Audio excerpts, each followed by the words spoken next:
Good afternoon, everyone. I just wanted to show off my Keychron V2 real quick. There's been a bunch of unboxing videos, so I'm not going to go over the top about the unboxing itself. It's got all the standard features, got all the standard accessories. It's done very well. Even the box is really nice. But getting into the computer keyboard itself, this is an awesome keyboard. It's got a solid weight to it out of the box. It's got its own sound absorbing foam and a silicone pad to help with the sound. It gives it a nice little subtle thock. It's got a good return. And one of the benefits is that obviously it has a hot swappable PCB, so you can swap out the switches if you want to go for something a little more tactile, a little more linear, you want to go for something silent, or the infamous clicky. That might be your thing. Hey, we're not perfect. But it has the RGB lights, which most people don't care for, but for the few that do, it's really good. It's really bright. It has a bunch of customizations to it.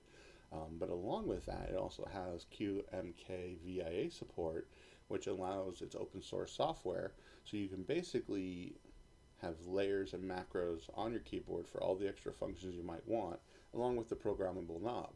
This knob is everything. It's got a good texture to it. It's solid. It's hefty. Really good clicking sound. Like, this is great. You're never going to hit it by mistake.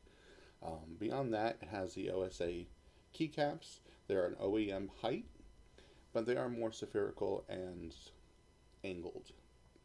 One thing I will mention that I didn't see talked about a lot is that being a 65% computer, one of the downsides is actually you're just really limited with keycaps unless you're going for something like a GMK where you're going to spend a legitimate amount of money. If you are going for something more budget friendly, since this is a budget friendly keyboard, your options are a little more limited.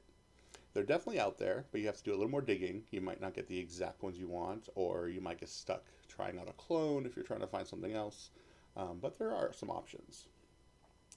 Beyond that, being it is one of the newer keyboards, there's only a limited amount of information that you do find online with people customizing them beyond the standards. Obviously, tape modding, doing more foam, doing more padding inside, things like that, adding films under the or over the PCB or under the switches, things like that. All of that will affect the sound and affect the feel of it and really make it enjoyable for you if it's not already. But with this keyboard, it's very poppy, got a little thong to it. Space sounds great. So it's already out of the box, just sounding amazing.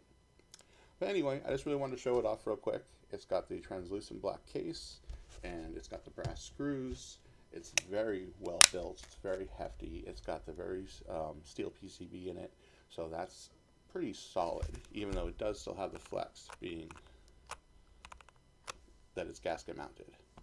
Anyway, just wanted to give a little info on my new keyboard. I have keycaps and switches coming for it, and so once those arrive, I have a few other mods as well, including I'm looking into potentially doing something unique with an added weight, whether it be exterior mounted on a plate here or internally, depending on how I decide to go with it. But if you're interested, take a chance, follow me along, and we'll go from there. Cheers. Happy Friday.